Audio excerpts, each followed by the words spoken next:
Genesis chapter 5. This is the written account of the descendants of Adam. When God created human beings, he made them to be like himself.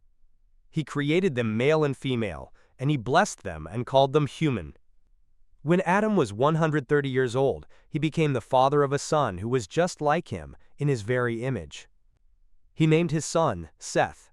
After the birth of Seth, Adam lived another 800 years, and he had other sons and daughters. Adam lived 930 years, and then he died. When Seth was 105 years old, he became the father of Enosh.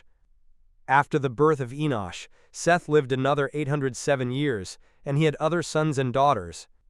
Seth lived 912 years, and then he died.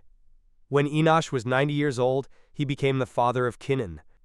After the birth of Kenan, Enosh lived another 815 years, and he had other sons and daughters. Enosh lived 905 years, and then he died. When Kenan was 70 years old, he became the father of Mahalalel. After the birth of Mahalalel, Kenan lived another 840 years, and he had other sons and daughters. Kenan lived 910 years, and then he died. When Mahalalel was 65 years old, he became the father of Jared. After the birth of Jared, Mahalalel lived another 830 years, and he had other sons and daughters. Mahalalel lived 895 years, and then he died.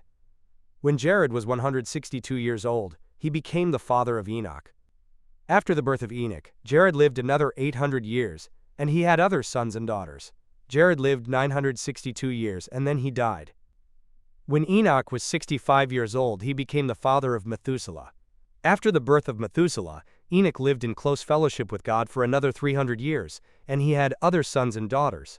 Enoch lived 365 years, walking in close fellowship with God. Then one day he disappeared, because God took him. When Methuselah was 187 years old, he became the father of Lamech. After the birth of Lamech, Methuselah lived another 782 years, and he had other sons and daughters. Methuselah lived 969 years, and then he died. When Lamech was 182 years old, he became the father of a son. Lamech named his son Noah, for he said, "May he bring us relief from our work and the painful labor of farming this ground that the Lord has cursed."